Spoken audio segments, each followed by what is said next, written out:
Hello there, running ears. It's Manny again, and boy, we got a bunch of breaking news today. So we're gonna go over that. It has to do a lot with Disneyland, and of course, we had the virtual summer series. The theming came out, so we're gonna go over that. And there was an article that came out earlier this year: 10 things why not to do Run Disney. So I'm gonna go over if they're true, false, and maybe a rebuttal on a few of them.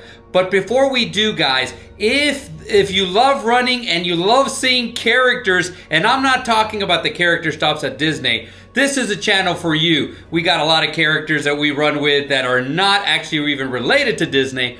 But if you haven't already, please subscribe to the channel. Please give it a thumbs up, and please hit that notification bell so that way you get these videos whenever they come out. We're going to have some more information coming out probably next week, and so I'll go over all that with you. So first off, we got this email from Run Disney about the Run Disney Disneyland Halloween runs. This is if you want to submit your proof of time so that you get a better corral placement, but let's go over it. So it's time to submit your proof of time for the 2025 Disneyland Halloween Half Marathon Weekend. And as you can see, Tuesday, April the 1st is the deadline. So remember, it's April 1st. You got to get that in. We showed you how to do it there. So if you have any questions about how to do it, you now understand how to do it. So now to the exciting news. Run Disney this morning announced that Disneyland runs will come back in 2026. And let's just go to the Run Disney page. So if you go to runDisney.com, where the Disneyland runs are, you can now see Disneyland 2026, Disneyland Half Marathon Weekend, January 29th through February 1st. Club Run Disney registration April 22nd. The Mere Mortals on April 29th.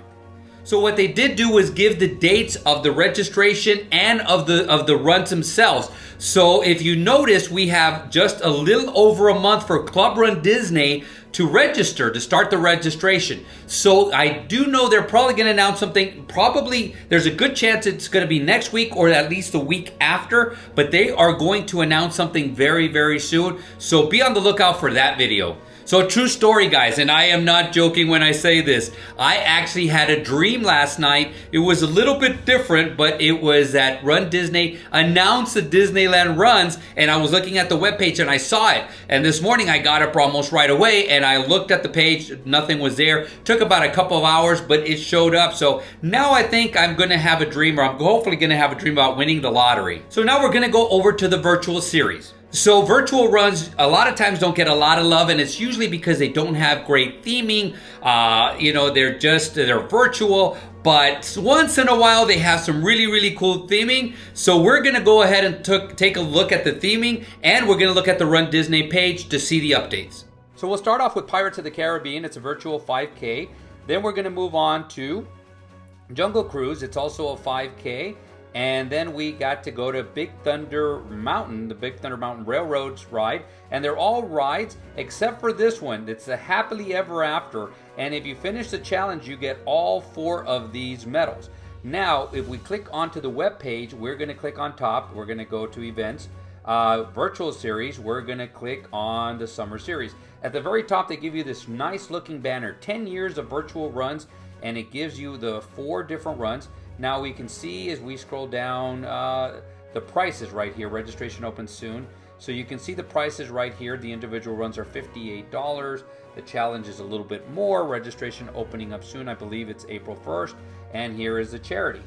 So I don't know about you, but I love the medals. A lot of people said the medals are basically given because all you have to do is buy them. You don't even have to run the 5Ks. Now, I'm one of those that says, if you're going to buy them, go ahead and do that. But if you're training for any races, we're talking about starting with Halloween, Wine and Dine, Dopey, weekend or Marathon weekend, you're going to be running 5Ks on the weekend. So it's June, July, and August. So you're going to be doing that so that way you earn them. Again, a better way to do them is to do them on property. But I love these medals. I thought that this was really, really cool. The theming was really, really cool. It went over to Magic Kingdom, and it basically gave a lot of good, really awesome rides, as a matter of fact. So people are going to ask, what about Haunted Mansion? Well, Haunted Mansion was included a couple of years ago, and that's why I believe they didn't include it in this one. But Haunted Mansion would have been a great, great addition. But again, you got the medal a couple years ago. So a lot of the individual medals, because you can actually use them as displays, ornaments, whatever it is, will sell out pretty quickly. So if you really want to do this, I really suggest you run it or at least walk it. But whenever registration starts, make sure that you're on there. It's not going to sell out as quickly, but it can. So now earlier this year, this was during marathon weekend, this article came out, and let's take a look at it. So this article came out earlier this year. It's Mickey Visit. It's 10 reasons why you shouldn't do a Run Disney race. The author is right here. And if we scroll down, it's going to give me the 10 reasons why not to do it, starting with high registration costs. Now, we're not going to go over the whole article here, but we are going to do the rebuttal. So, of course, I didn't post every single one of them, but I'm going to go over each one of them. And I'm going to go over if they're true, partially true, false, whatever it is. And I'm going to go over what my opinion is, because, again, this is people's opinions, and there's some stuff that I have to say I agree with. So let's go ahead and start with number one. So the first point they had is high registration costs. And this one I'm going to have to agree. There is a high registration cost. You're going to go in understanding that you're going to pay more than you would at a regular 5K, 10K, half marathon, full marathon, and of course the challenges. But you get so much more from these races. Not only do you get the characters, you get the experience of running through Disney, which is a unique experience, but you also get the camaraderie. So this one I have to say is true, but I have to put an asterisk because there is some great things that come along with it. So number two was stressful registration experience. And this one I have to agree. This is a stressful registration experience. There's only a few ways that it wouldn't be. Number one is if you get in very quickly on registration day, then again, it's still stressful for a little bit, but then it goes away pretty quickly. The second way is if you already are set up with a charity and you sign up with them already. A lot of people start doing that ahead of time, so they don't have to do this, but there's a stress of raising money for your charity to make sure that you can get your bib. And then the third thing is Club Run Disney, which is an expense in itself. So number three that they put is crowded courses, and to me this is partially true. Yes, there's places on the course, especially nowadays, where they do the caution. They no longer say runners or athletes. Caution, course narrows ahead. And it becomes very narrow, and there's a lot of people there, and it does happen from time to time. It does get very congested. But if you notice and you watch some of the videos, there's some where we're out on the streets, especially early on or even later on, and we are spread out, and so you're able to run. So it's not as congested, but I do see their point. So this one, I do say it's partially true. So number four is early start times. And this one, although it is true, it's something that I really would say this is why I do Run Disney. I like to start earlier. The earlier, the better. So that way I have my park time later on. I do a lot of runs, or I do some runs, I should say, that are here local, and I have to wait. And it almost seems like you've wasted part of the day. 3 hours, 2-3 hours later, all of a sudden you start. This one, again, is a little bit different. I like to start earlier, finish a little bit earlier. I can go back to my room, upload the videos, take a nap for about an hour, then I can go to the parks for a while. And so I don't mind this one at all. So number five is the hot and humid weather. So the person who wrote this article hasn't been running this year. During marathon weekend, it was basically cold the whole time. During Disneyland weekend, it was basically cold the whole time. And during Princess, it was cold to start. The first day, actually the first couple of days was pretty cold. The last day, it did warm up a little bit into the run. So this is the half marathon day. So it did warm up a little bit into the run. Where I do agree with is no matter what, you have the high humidity. So it still may be cool, but you're still going to be a little bit warmer because of the high humidity. But this one to me is partially true. Number six was long lines for photos. And you know what? This one, again, I have to say it's mostly true to partially true. What happens is, especially during the 5K, yes, this is 100% true. Those lines are super long, and you're going to be unless you're up there early, you're going to be one of the people waiting in line. But once it gets to the 10K, you have better chances of not as long as lines. Half marathon and marathons, the chances go down. So if you do the 5K, yes, this is 100% true. As you go on, it becomes partially true.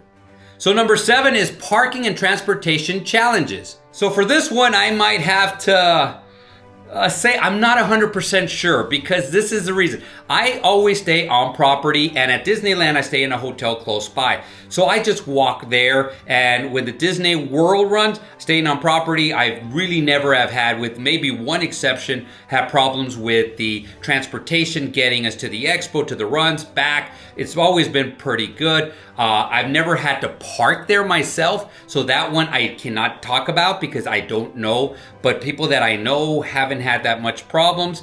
So I'm gonna say this one is partially true. It just depends on your experience. Now, if you were staying at in a hotel a while back when we had that problem when they took us to the wrong place, so I got sent to the wrong place, but we actually talked to the bus driver and we went to the correct place, so we were fine. But if you were one of those that had to went to the wrong place and had to wait for another bus to come and pick you up, then yeah, it's gonna be a really bad experience. So number 8 is travel costs, and this one I'm gonna have to say yes, I agree. It is very expensive to go to Disney. You add the travel, which is gonna be either driving or flying, and especially if it's a large family, the hotels, the meals, the cost of the runs. Yes, it starts adding all up, and it is gonna be an expensive trip. So number 9 is not ideal for serious runners. And for this one, I'm gonna have to say, I am glad it is not ideal for serious runners, but I have to say this. First part of my Run Disney experience, doing this 17 years, so probably the first half, a little bit more, I was a serious runner. So I try to get to Corral A or the front of Corral B, and I would run. It wasn't bad at all. I was able to run and I was up ahead. I didn't stop for characters, but if I ever wanted to, I could. So it's not an ideal run. It's not like one of those New York City Marathon, Boston Marathon. There's a lot of other ones for serious runners. But I'm also glad that it isn't, because now that I start in the back, the second half of my Run Disney experience, I start in the back. It's a lot of fun. I have a blast starting back there, have a lot of fun interacting with people and so forth and so on. So this is not, it's not for serious runners. This one is mostly true, but I don't have any issues with it. And the last one, number 10, is pace requirements. Now, if you've been watching my videos, you basically know my take on this. There is ways around it, and the ways around it is called training. So you're gonna train, Disney basically says, hey, train at a 15-minute per mile pace. Because you are going to be swept if you're 16-minute per mile pace and you start in the back, or you cannot keep that. But I always tell people train 14-minute per mile pace. That way you have a little bit of some leeway, so that way you can stop and take pictures if you want to. You can run off ahead if you want to and not worry about being swept. But there is that stuff in the back of your mind, and that I can see. I don't have it because I can run whenever I want to, but I've seen it, and I get to see it on a regular basis when I start back there, that people are struggling with that. It gets in their head, the pace requirements. But I always tell people this, the way that you can try to get around it, and you can mostly get around this, is training. Just make sure you train in warmer weather, train a little bit faster. Make your training the hard part of it, so that way you have an easy time, or an easier time. It's never easy to run, but easier time when you're out there running. So this one, I would say it is true that you do have a 16-minute per mile pace, but I'm gonna say there is too many ways around it in my mind. So that's the way I would get around that. So that's it for today, but we have a lot of information coming soon. We got Springtime Surprise in a couple of weeks. We're gonna have Disneyland. They're gonna drop something. I wouldn't doubt it if it was next week. They're gonna drop theming. I'm pretty sure they already have it. They're gonna drop theming and prices, so we'll go over that. Virtual series are gonna start kicking off, and we're gonna start selling them. I believe it's April 1st or April 2nd, somewhere around there, but it's gonna be coming pretty soon, so we'll go over that. So besides that, do you have any questions about anything? Are you excited about Disneyland as I am? Comment down below. This is the reason the channel keeps growing, is because of your comments. Please do so. Share any information that we get here with anybody out there. So just a quick update. I'm on the 4th day of basically no added sugar. Haven't cut out processed foods 100%, but I've kind of limited them. And I've already started feeling a little bit better. I'm gonna say the best thing that has happened is I think I've lost about 5 pounds. Now 5 pounds are basically, a lot of it is water weight, because you are bloated most of the time when you're eating this kind of food. So, but it's just the first basically half step of my journey that I want to share with you. Once I get deeper into it, I'm going to give you guys what's going on with me. So thank you guys for sticking with me. And without further ado, create a magical day, create a magical run, and we will see you sooner than later.